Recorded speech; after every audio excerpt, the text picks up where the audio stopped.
Alex Bregman and the Boston Red Sox.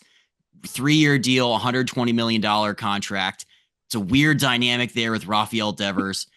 When you were thinking about like they had like the finalists for Rafael Devers or the finalists for Alex Bregman, and like there were all these teams thrown about. Did you ever think the Red Sox would actually be the one that would get him? No, I kind of thought like once they made that initial run on pitchers, it kind of seemed like they were done, things were quiet, and the Bregman news just kind of came out of nowhere, really. So I was really surprised.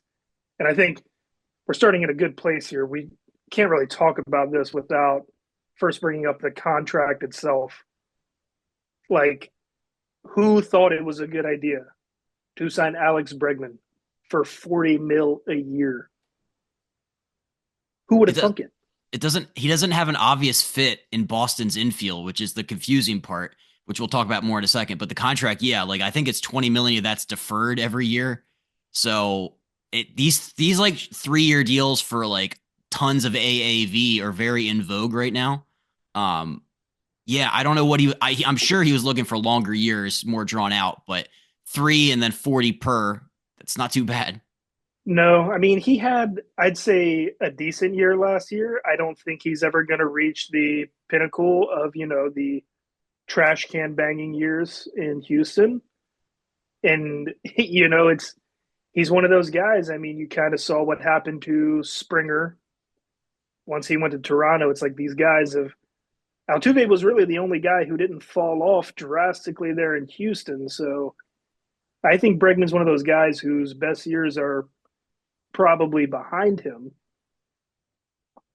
So the contract itself is very confusing. Like you said, no obvious fit there, but I don't think that's as big of an issue. Like if you like the player, you can sign him and figure it out later. Like kind of like what the Yankees did with Chisholm, and they made that work. Like he played third, he can play second, he can play outfield. So I mean, if it's a good player and Bregman's great defensively, they can figure out that piece. That's a good point. And also, 2024 AL Gold Glove Award winner Alex Bregman. From him to the current Red Sox third baseman Rafael Devers, who has led the position in errors every year since 2018. Devers, when asked if he would move to DH, straight up said no. He said, "I'm a third baseman. That is my position." I thought this was the funniest part of all of this. This part doesn't get talked about a lot. It's when Alex Cora was asked about it, and he said, "quote He feels like he's a third baseman." So, it's just going off vibes and feel. Bregman obviously is doing the good teammate card because he's only been there for 6 minutes. He's like, "I'll play wherever, man. Wherever, I'll sell hot dogs if you want me to. Whatever helps the team win." Um, some people are saying this isn't an issue yet, but when do you foresee this coming to a head? Oh, I think it's an issue now. I think it's an issue. You can tell by Devers' body language. And I mean, Devers got his extension already. He's on a pretty solid deal. So I could understand him not wanting to move from third if, say, in a year or two or three, even three, it'd be time for him to hit free agency, get a contract. Like a third baseman's probably going to get a bigger contract than a DH, even if it is Rafael Devers. But like he's already got his contract. So it's like if it helps the team, I mean, there's no argument that Devers is better defensively. So if it helps the team, why is there such pushback from him? He feels like he's Brooks Robinson over there. He's the human vacuum cleaner at third base. He's like nothing. It doesn't matter. He's getting better at defense in his mind because in his mind he's a Gold Glover. It is wild the current state of that. How about Tristan Casas, who very almost to a fault outspoken about almost anything. He said, "quote I think Bregman should play second." And then he said he doesn't think that the young guys, Mayer, Anthony Campbell, should be on this opening day roster. He's like, Rafael Devers is my third baseman. I get it because they're already kind of teammates, and I guess he doesn't want to rock the boat. But why? Why give your opinion on this? Sometimes you don't have to share. Yeah, I think best case, you probably keep your mouth shut there and just come up with the politically correct answer. I think it's like you said a little bit. He wants to defend his guy, his teammate. He's played together with him in Boston now, but like it's just it's like you can't say something like that when the stats can clearly prove you're wrong. Like I saw something great on X, formerly known as Twitter, that since 2018 or whenever Devers came up, he's literally like the third worst third baseman over like a 6 year stretch. Like you said, he makes the most errors every year. He's Like what? an error machine. And the thing is, too, the Red Sox last year, like they platooned enough guys at second. They actually got some decent production out of the position. I'm pretty sure. So I don't know. I think it makes more sense to move Devers to DH. It's the best fit for the team.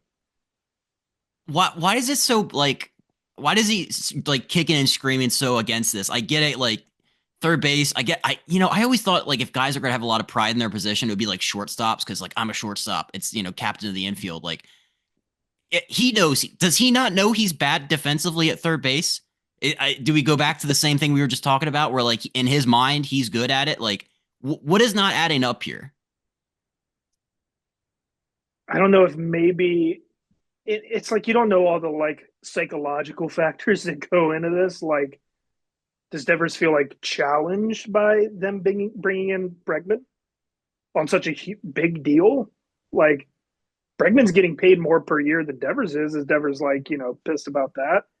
It's like you don't know all the background stuff. And all of that stuff could play a factor in this. Who knows? Did you see the video on Twitter where it was like Devers was like on his knees doing like really basic like fielding drills, like doing like the backhanded like stops and stuff, and you could tell he was like looking pissed off the whole time. It's like, yeah, I think it's a little late to try to learn how to play third now, buddy. I think you're pretty much. I don't know if there's that drastic increase in production you can really get over there when you're pretty entrenched in bad defense, but um, yeah, I just you love Bregman's bat, obviously, at second base. That makes him one of the best second basemen in baseball. I liked their guy last year, Hamilton, a lot, who I think they had playing a lot of second base there before. But um, I like Boston a lot this year. Or they had Valdez last year at second and Hamilton. So yeah, they had a couple guys. But Yeah, they got some production. One of the most telling things to me, I saw a video of Aaron Judge and Devers side by side. So the star of each of your big teams there, the Yankees and the Red Sox. And Judge was talking, you can bat me first, second, third. I can bat ninth. You can put me wherever you want in the field. I don't care. And then you have Devers just refusing to be a team player. It's just such a stark contrast that it blows my mind. And this should be a time for the Red Sox with as great of an off season as they had. Like they should be feeling great right now. And this is just like it just feels like it's killing the vibes. this is going to be a story that's going to be asked about, talked about the whole year. Like this is not going away. So like, obviously like you hear about stories. You're like, yeah, we don't want this to be a distraction. Like you want to keep the focus on the ball or whatever. Like this is anytime Devers messes up at third base, the first thing they're going to ask about is like, you have the Gold Glover at second base out of position trying to figure it out. What if, so this is not going to go away. Well, I might disagree. If they win, if they're a 90 plus win team and make the playoffs, it'll go away. Now, if they go through a week long stretch where Devers has 3 errors and they go 1-4, 1-5 in like a 6 game stretch, yeah, it'll get brought up. If winning cures a lot. If they win, I think it goes away.